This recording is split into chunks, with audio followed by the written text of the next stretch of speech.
14th of October 1965, Mary Little was a 25-year-old secretary at the CNS Bank in Atlanta, Georgia. She married a man named Roy Little just 6 weeks prior. He was out of town at the time. He was a bank examiner. He was training to become an auditor, but was coming back the next day. She was preparing for a welcoming party for when he returned. She decided to go out after work to purchase some groceries and then meet up with a co-worker for dinner. They met at the Piccadilly cafeteria in an upscale part of the neighbourhood of Atlanta within the Lenox Square shopping centre. Mary was in high spirits at the time and spoke happily about her married life. At approximately 8 p.m, she walked back to her car after dinner and was never heard from again. When Mary hadn't shown up for work the following morning or called in sick, her boss discussed her absence with her co-worker she dined with the previous night. Her co-worker recalled that Mary's new metallic pearl grey 1965 Mercury Comet with Georgia number plates was parked in a yellow designated lot near Lenox Square. Initially, the car couldn't be located by security guards, but by midday, Mary's bank supervisor arrived at Lenox Square. The car was in plain sight in the spot where it was supposed to have been. There was a film of red dust on the car's exterior, as if it had been driven down a dirt trail, and the groceries were inside. There were also slips, panties, a girdle, a bra, and a single stocking. Most of the items had been neatly folded and placed on the console between the front bucket seats, but the bra and the stocking were on the floor, which had a tear in it. The underwear was Mary's and appeared to have been worn recently. Mary's outer clothes, purse, coat, jewellery, and her car keys all went missing and have never been located. There were small traces of dried red flecks on her undergarments that were examined by investigators, along with smears on the steering wheel. There were also signs of spots on the driver's side door, inside the passenger side window, and on the front seat.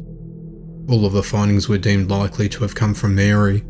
Several police officers thought the scene was staged due to the exaggerated smearing of the small amount of the fluid, including an unidentified red fingerprint on the steering wheel. The authorities later learned that Mary's credit card had been used twice in North Carolina on the 15th of October, the following day after her disappearance. The first time was at Esso Station in Mary's hometown of Charlotte. The second time was at another Esso in Raleigh. The workers at both stations recalled seeing a woman who appeared to have a minor injury to her head and had red staining there as well as her legs. Both attendants told the investigators that the woman was travelling with one or two unshaven middle-aged men who seemed to be telling her what to do. The woman appeared to be hiding her face using a road map from the attendants, and she did not ask for any help. The credit card had been used in the early hour mornings of the 15th of October in Charlotte and a half a day later in Raleigh. This puzzled investigators. Not only was Charlotte Mary's hometown and the city where the family resided, but Raleigh was only 2 to 3 hours away by car.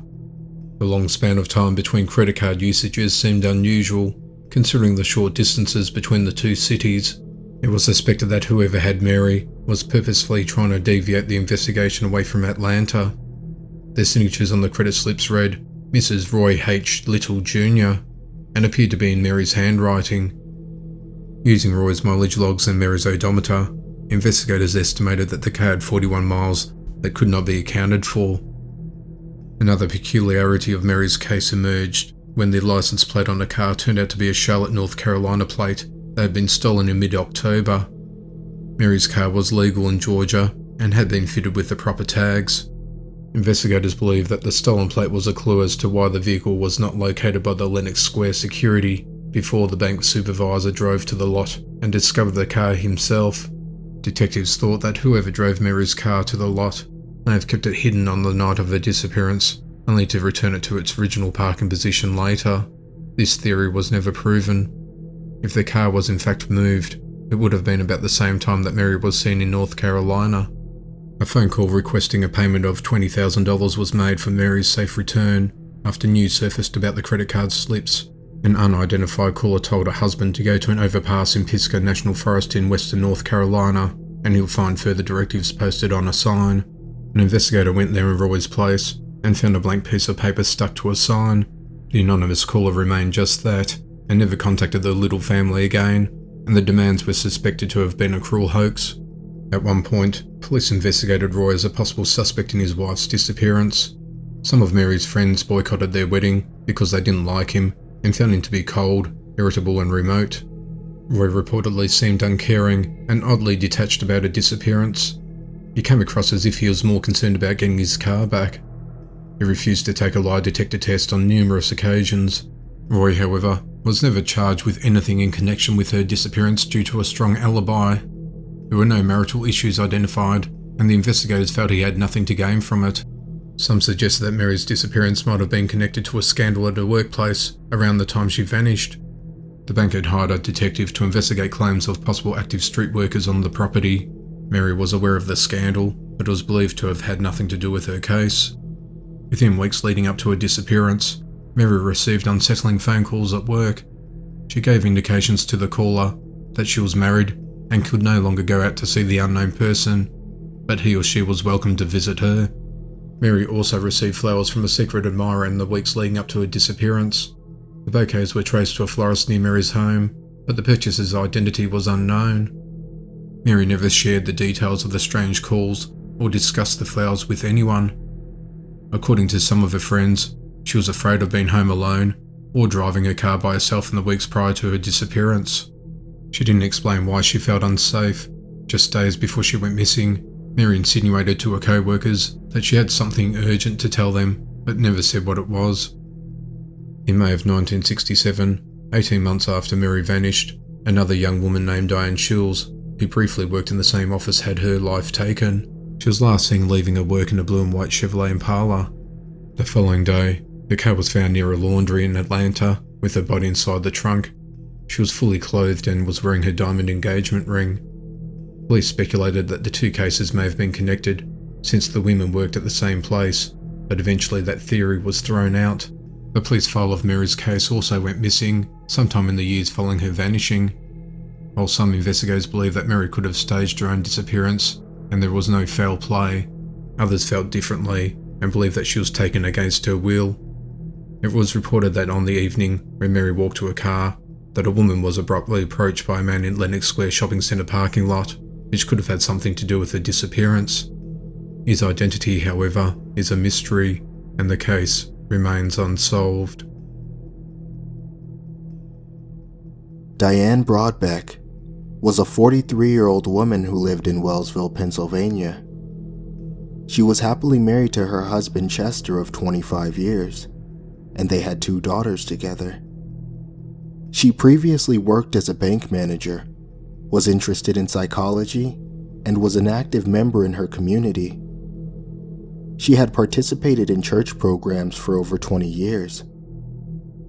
During her spare time, she enjoyed writing letters to prisoners that had no family or friends. In 1982, she began writing to John Yout after a friend of hers was unable to keep writing to him. In 1966, John was a popular math teacher at a high school in Du Bois, Pennsylvania. On the 28th of April that year, one of his honor students, 18-year-old Pamela Sue Reimer, accepted a ride after he offered to drive her home. Later that afternoon, her school books were found dumped along a country road. A few hours later, a search team discovered her body in the nearby forest. The following day, John turned himself in to the police and confessed to taking her life. He was sentenced to life in prison.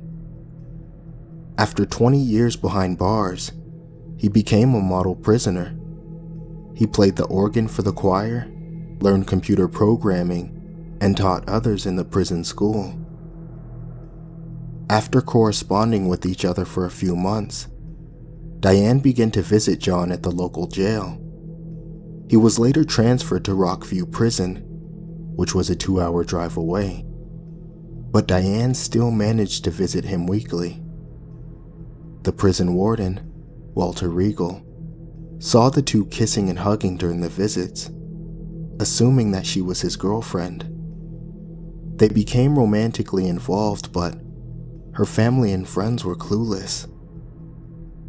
In February 1985, John wrote to Diane, professing his love for her and that he wanted to escape prison to be with her. Due to his good behavior, he was allowed to work unsupervised on a farm outside of the prison grounds to cut some hay. On the morning of April 5th, 1986, he took other prisoners with him to different areas and then disappeared. That same day, the warden was driving to a bowling alley when he spotted Diane driving towards the prison. This was the last time she was seen. Both John and Diane had vanished that day. The investigators questioned Chester about them. He explained that Diane had told him she was going to Williamsburg, Virginia for the weekend.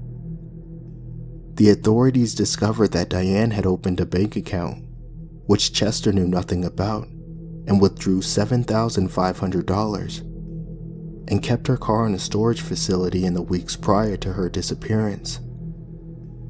They also found that the two had spoken on the phone on the night of the 4th of April. Most people that knew Diane believed that she had good judgment and felt she wouldn't have assisted him in the escape.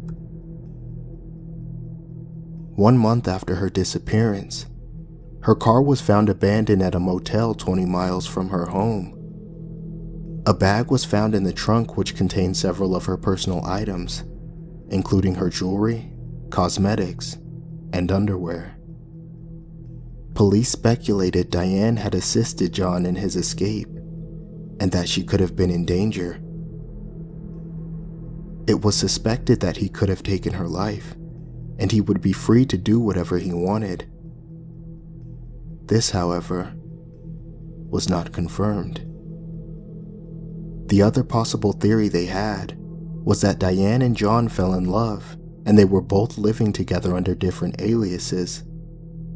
Her family did not believe this theory, but they hoped that Diane was still alive. They suspected that Diane was being held against her will. The case was solved after the story was broadcast on Unsolved Mysteries on the 18th of May, 1988.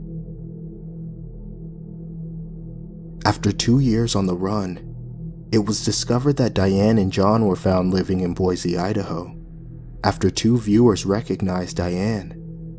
She had been using the alias Kathy Kerman and had been working as a bank manager while John worked in computer programming. After a month-long investigation, the couple were arrested at their home. Diane stated at the time that she wanted to put this whole phase of her life behind her, and added, "How could I be so stupid?" Diane served 2 years in prison for helping John escape, and she has since been released. Sadly, her husband passed away in 1995, and John took his life in prison in April of 2012. In the year 1995, Jessyca Mullenberg was a 13-year-old girl who lived in Wisconsin. Her parents were divorced. Her mother, Monica, maintained primary custody, while her dad, Dale, had weekend visitation rights at his house. One of Jessica's teacher's aides at her school became obsessed with her and began lavishing extravagant gifts on her. He was so infatuated that he followed her when she and her family moved to different cities in Wisconsin. He eventually got a place across the road from Dale when he settled down in Eau Claire. Monica felt uncomfortable with Stephen since he was following her family around and befriending the neighbourhood children. She sought a restraining order against him, but since he hadn't done anything wrong, it couldn't be applied. Then on the 16th of September 1995, Jessyca was visiting Dale when Oliver convinced her dad that a publisher was interested in a story that she'd written. He said he needed to take her to Madison, Wisconsin to oversee a book of her work to get it published. He lured her away and she wasn't seen again. The case was solved after a motel manager recognised Stephen after seeing him profiled on America's Most Wanted episode, aired on the 1st of December 1995. He was staying at the Days Inn at Houston and was working there as a painter at the time. On the 28th of the same month, he was arrested and Jessyca was located alive and reunited with her family. They were living in the motel as father and daughter. He was confirmed to be a child predator and was sentenced to 40 years in prison.